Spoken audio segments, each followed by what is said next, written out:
What is the greatest commandment?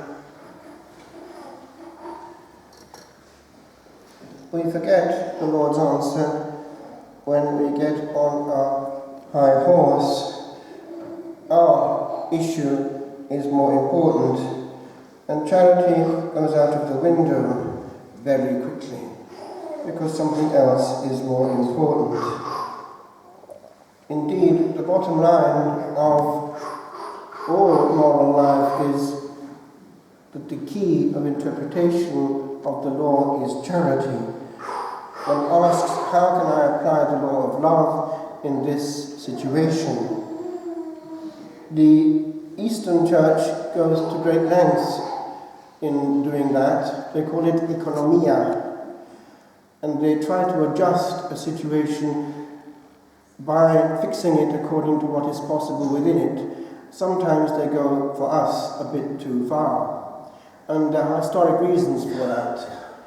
You may know from your history books that the Eastern Church was still somewhat under the control of state powers way into the Middle Ages, as late as 1453, when eventually New Rome, as they called it, Constantinople, fell to the Turks, whereas Rome itself had fallen already in the 500s.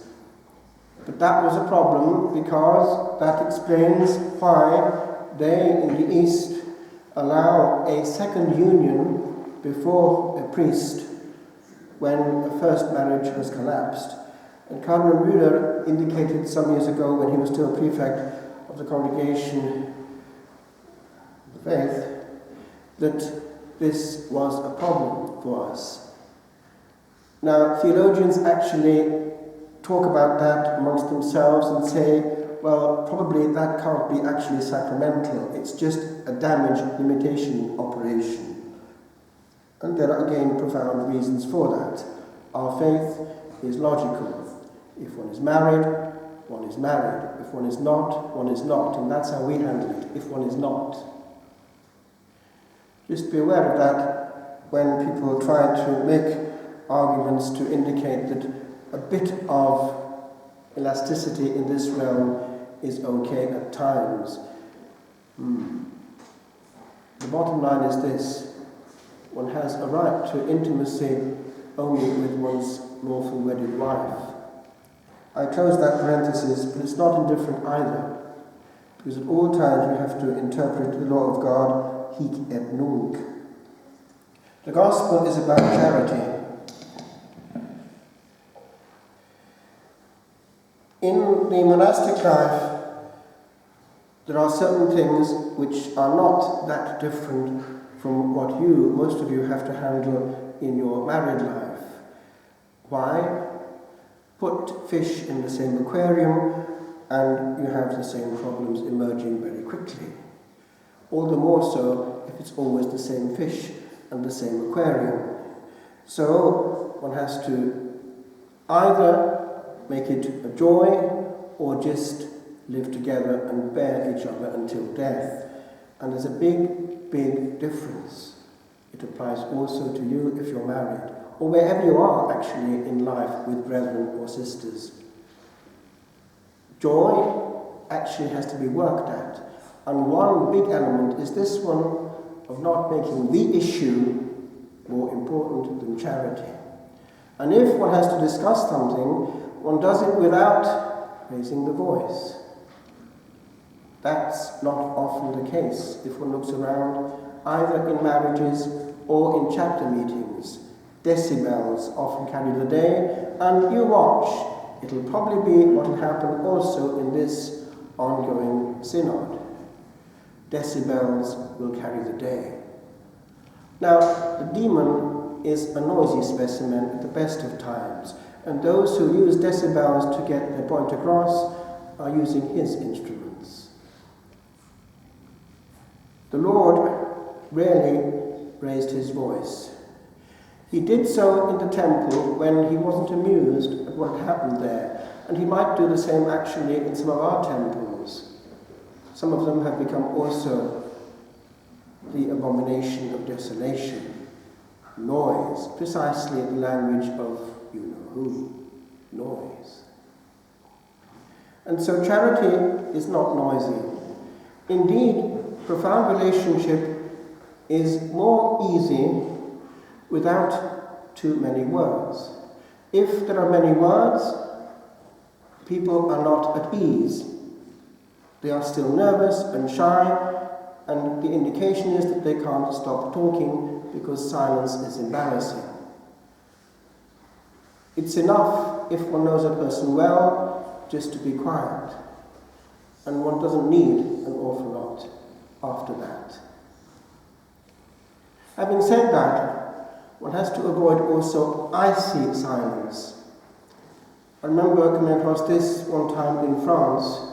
It was the case of an elderly couple, and after about 50 years of marriage, the good, long-suffering wife had the audacity to say to her husband, as he read the newspaper, "Mon chéri, my darling, why is it that you ever only open your mouth when you have something to correct in me?" And he, without raising his eyes from behind the newspaper, calmly said, "Mon chéri, if I say nothing, it means you're doing okay."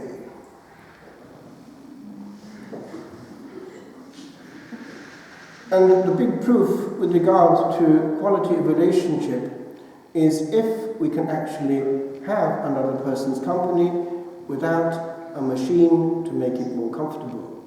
Observe. Many people, after a while, put on something to do the talking for them. It might be for the best of motives. Look at this. But nevertheless, they are looking at a machine. Multiply that by a life, and you've got a formula for disaster. Even with children.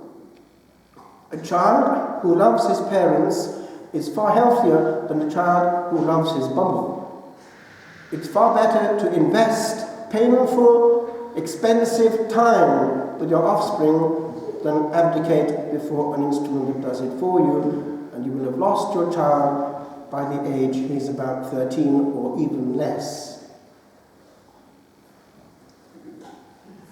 This is also, unfortunately, a blotted out feast of the holy guardian angels, to which I'm very fond and devoted because I live with them. Because in the Hermitage, a place where the Blessed Sacrament is, they are one's friends. I'm very much a part of the equation. One is praising God with them and very much aware that they're doing it there with you, especially in the hours of night, especially also in celebrations of the sacred mysteries with no one at all present but them. One is not alone. Now, the saints were very much aware of this hidden realm. Padre Pio, Saint Jean-Marie Vianney, Curé Ars, they were all very much not only aware of it, but using it, sending their angel, and communicating through angel telecom. I remember hearing some time ago, it's going about 20 years back now in Italy, talking to somebody who was giving me a story that happened way before these mobiles came in, actually, but he had to get urgently in touch with his son, and he couldn't. He had to. So there was only one thing he could do. He addressed himself to his guardian angel, "Go and take him this message." And it worked. And if we want to find either somebody or something, remember the angels can be useful in that. If you children lose daddy or mammy in a crowd, send your angel to theirs.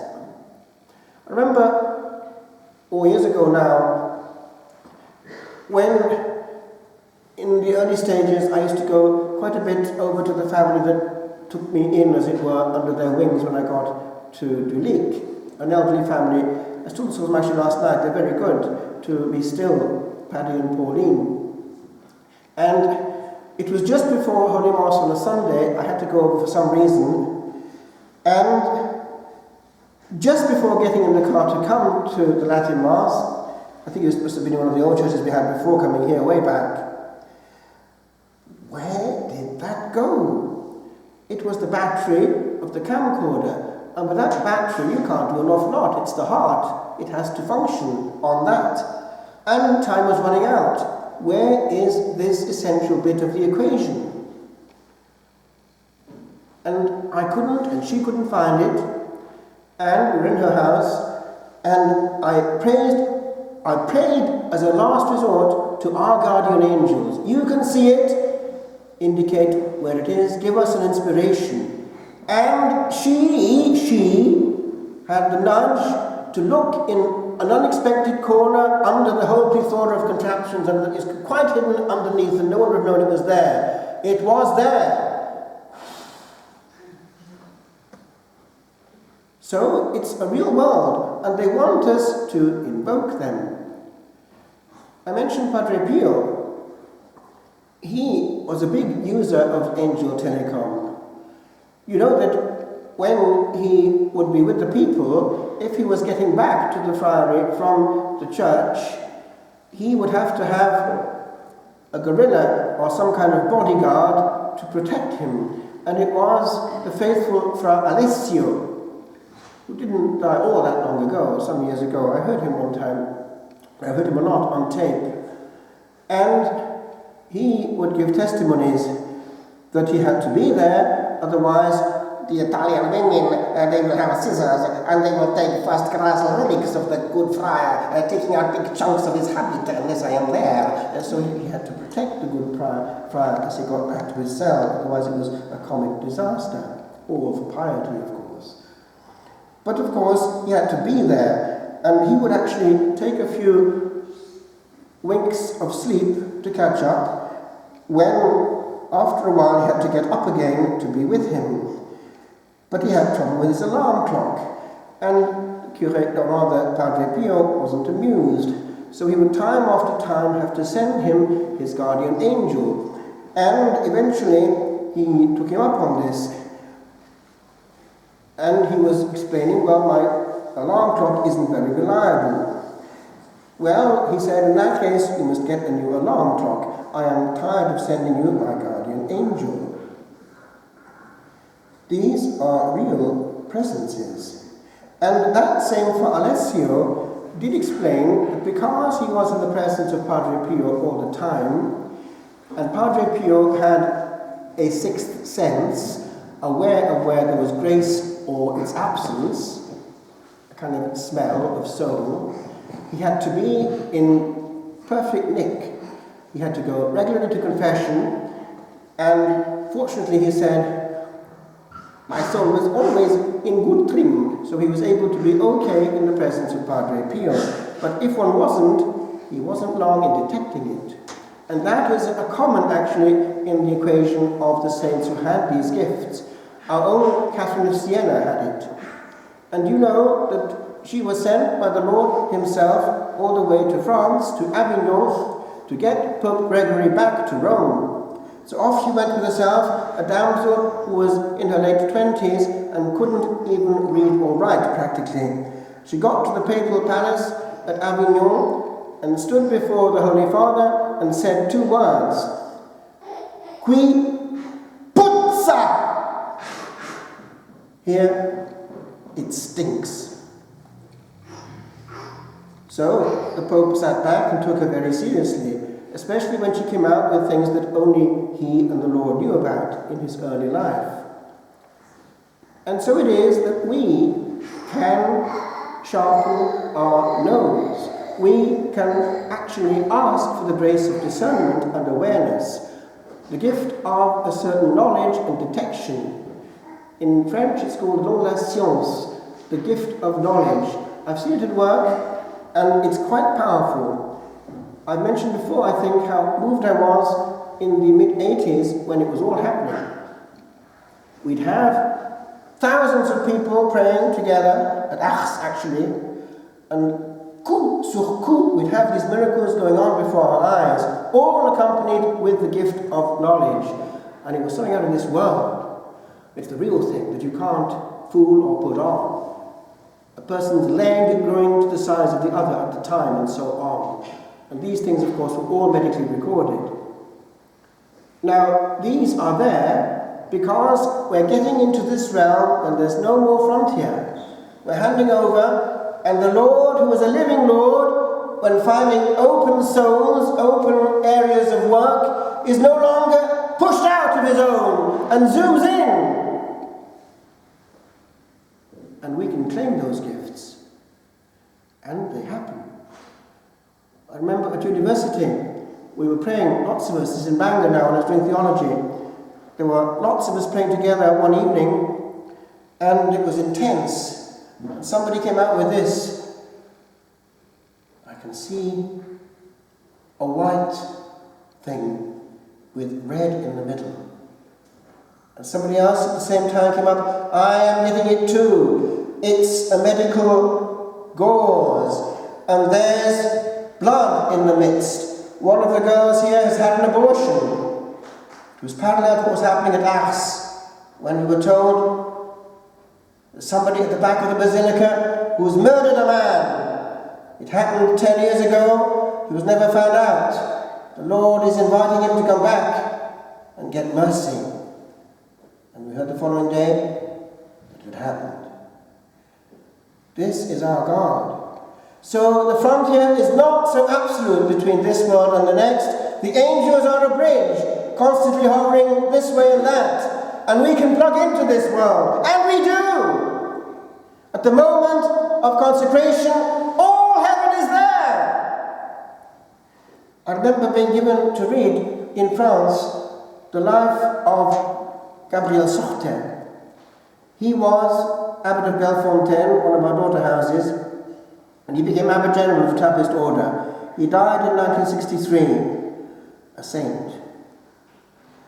And he maintained, and he added, il fait aucune exception, I make no exception. Anything that a priest asks at the moment of consecration will be obtained. And there's a reason for saying that. He became so aware of the power of uttering those words, especially in solitude and silence, that it was no longer him who was there. For a second, it was the high priest himself in him taking over. And the union was so intense that the high priest, Christ, the Son of God, could not refuse anything.